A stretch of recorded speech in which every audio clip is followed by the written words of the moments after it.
My name is Katie Murphy. I am a citizen of Rhode Island, and I'm speaking not as an expert, but more as a concerned citizen for whom the CRMC should be looking out for. I'd like to point to several points brought up by the previous speakers that are criteria for this project. One, does the project conform with the goals of the CRMC?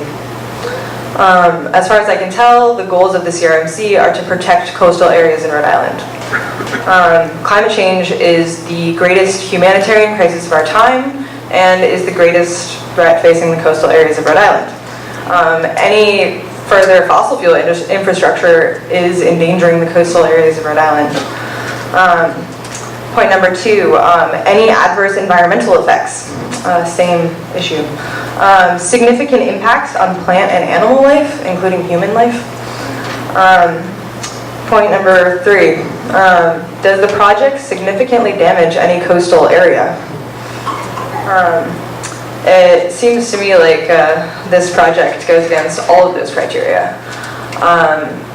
In terms of the humanitarian question of climate change, we're already way farther than we should be in terms of how much fossil fuels we're emitting, how much fossil fuels we're burning, how much carbon dioxide we're emitting.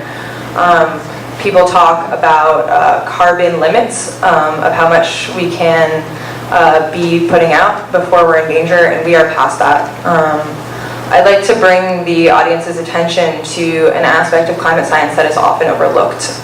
This is what is called the carbon masking effect.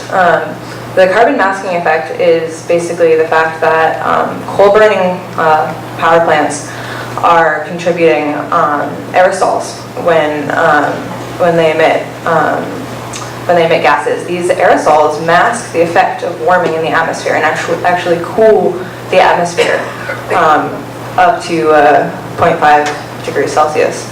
So as soon as we stop emitting coal, we're actually going to warm the planet by 0.5 degrees. The current margin that's being debated is 1.5 degrees. So the carbon masking effect will, without anything else, just without doing anything, put us 0.5 degrees towards being in what scientists qualify as the danger zone.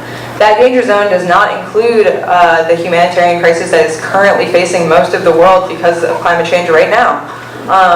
If you look at Northern Africa, the flood that's going on, or the drought that's going on in North Africa right now is like a 500-year drought, what they call. That's leaving millions of people homeless, without food, and is going to cause a huge migration on the scale of something the world has never seen within the next decade. If you look at the crisis in Syria, many research studies have linked that to what they call a 500-year drought in that area, which is linked to climate change. These things are happening right now. They're huge issues, not just for the world, but also for Rhode Island, particularly as a state that is coastal. I'm worried about this. I think we all should be worried about this. I think we can't be, to put it in a metaphor of gaining weight, continuing to gain weight for another 25, 30 years, which is the proposed time that this liquefaction facility would continue to operate. We can't, if we're still putting out fossil fuel emissions in 25 to 30 years, we are really in trouble. If we're doing it in 10 years, we're in trouble. If we're doing it in 1 year, we're in trouble. We're already in trouble. I would ask that the CRMC consider that. Thank you.